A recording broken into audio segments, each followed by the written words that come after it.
நீங்கள் பார்த்து கொண்டிருப்பது ஆம்ஸ்டாங் டிவி.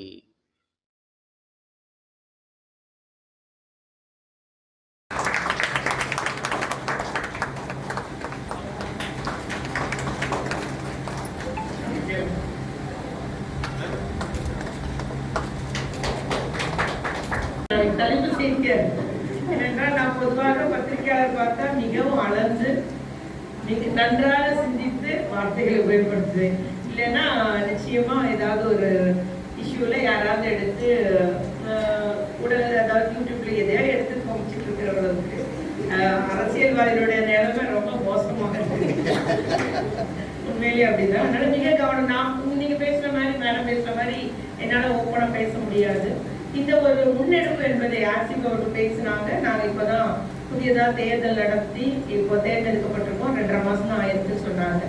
அது புதிய ஒரு நிர்வாக அமைப்பு வந்த பின்பு 5 நிகழ்ச்சிகள் நடத்திட்டோம்னு சொன்னாங்க. அதுல முத்தாய்ப்பாக இந்த நிகழ்ச்சி நடத்திட்டோம்னு சொல்லும் போது நிச்சயமாக அவர் இந்த புதுசா வந்த டீம் மிகவும் எந்தோட ரொம்ப ஆக்டிவா இருக்கிறது அவருடைய பேச்சுல இருந்து தெரிய வந்தது. அதனால மகளிர் தினம் கொண்டாடுவது பொதுவா நம்மளுடைய உரிமை நிலைநாட்டல் தான். இந்த நம்ம நிகழ்ச்சி எடுக்கிறோம்னா விழாக்கள் என்பது அதுவும் குறிப்பா மகளிர் தினங்கிறது கொண்டாட்டத்துக்கு அல்ல, நம்மளுடைய உரிமையை எடுத்து கூறணும், உரிமையை கேட்டு பெறணும் அப்படின்னு இது உரிமை என்பது உணர்த்தப்படணும் பெண்களுக்கு அப்படின்றதுக்காக தான் நம்ம இந்த நிகழ்ச்சியை எல்லா இடமுமே உலகமெங்குமே இந்த நிகழ்ச்சியாக எடுத்து செய்கிறார்கள். ஆகவே நிச்சயமாக சுகிதா அவர்கள் நான் கடந்த முறை அமைச்சராக இருக்கும்போது அப்போ நீங்க கல்லூரி மாணவின்னு நினைக்கிறேன் ரிப்போர்ட்ல பேட்டி எடுத்தாங்க. அவங்க ரொம்ப சின்ன பொண்ணா இருந்தாங்க.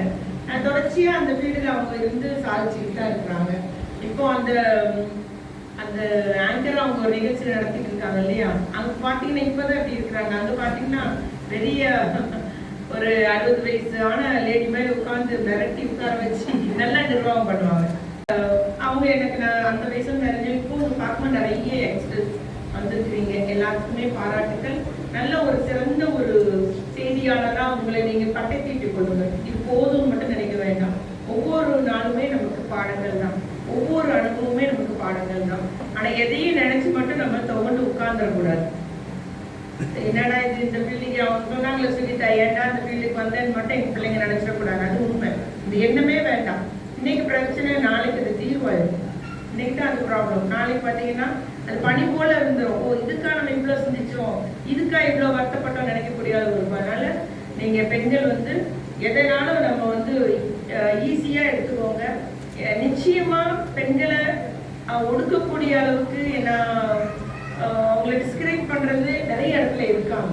பட் அதெல்லாம் பத்தி நம்ம கவலையே பட வேண்டாம். நம்ம பாட்டு நடப்போட்டு நீங்க முன்னேறி செல்லுங்கள் என்று நம்முடைய பெண் பத்திரிகையாளருக்கு நான் அன்போடு குறிக்கொள்ள விரும்புகிறேன். நான் 1996 இடஒதுக்கீடு மூலம் இந்த அரசியலுக்கு நுழைஞ்சவங்க. என்னுடைய தந்தையார் எம்எல்ஏ இருந்தாரப்போ. பட் பெண்களுக்கு இடஒதுக்கீடு பண்ணி அப்போ தேர்தல் உள்ளாட்சி தேர்தல் நடந்த போது நிறைய பேர் நிக்கிறது கூட அப்போ முன் வரல. அப்ப என்னுடைய தந்தையார் அதுல உள்ளாட்சி மன்றத்துல என்னை பங்கேற்க வைத்தார். தேர்தலில் நான் போட்டிட்டு அன்னைக்கு சேர்மனா இருந்தேன். மாவட்ட ஊராட்சி தலைவர் கிராமப்புறத்துக்கு அந்த சேர்மனா பொறுப்பேற்றோம். கிட்டத்தட்ட 28 வருஷம் ஆச்சு நான் இதுல இருக்கிறேன். எதிர்கட்சியாகவும் இருந்திருக்கிறோம், அதே மன்றத்துல கவுன்சிலராகவும் இருந்திருக்கேன், சட்டமன்ற எதிர்கட்சியாகவும் இருந்திருக்கோம். அப்படி நம்ம பயணிச்சுட்டு இருக்கிறோம். காரணம் நம்முடைய உழைப்பு, கடுமையான உழைப்பின் மூலம் தான் இன்னைக்கு தமிழகத்திலே ஒரே பெண் மாவட்ட செயலாளராக நான் தயார்படுத்தி கொண்டு இப்படி இருக்கணும் அப்படின்ற மாதிரி ஒரு எப்பவுமே சாஃப்ட் நேச்சர் தான் இருப்போம் மேடம். எல்லாருடைய அன்பா பேசக்கூடிய அளவுக்கு பப்ளிக்கினுடைய தொழிலோட மக்களுக்கெல்லாம் ரொம்ப நல்லா இருப்பேன். பட் மாவட்ட செயலாளர் வரும்போது அதுக்கேற்றாற்போல் நான் என்னை கட்டிட்டு கொண்டேன்னு தான் சொல்லணும். என்னை நான் தயார்படுத்திக் கொண்டேன்னு சொல்லணும். மொத மாவட்ட செயலாளருக்கும் நிறைய நேரம் நான் கண்ணாடி நடந்துருக்கேன்.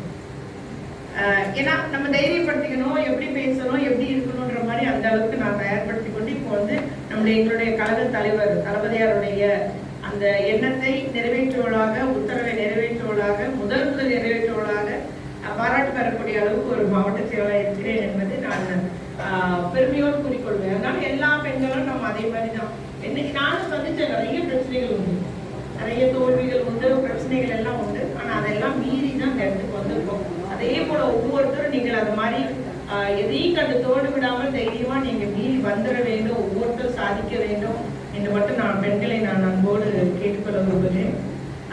ஒரு செய்தி கூட கடந்த ஒரு 2 வாரத்துக்கு முன்பு பத்திரிகையில் ஒரு செய்தி போடுறாங்க, மூத்த அமைச்சர்களுக்கெல்லாம் ஓய்வு அப்படின்னு. அது என் பேரு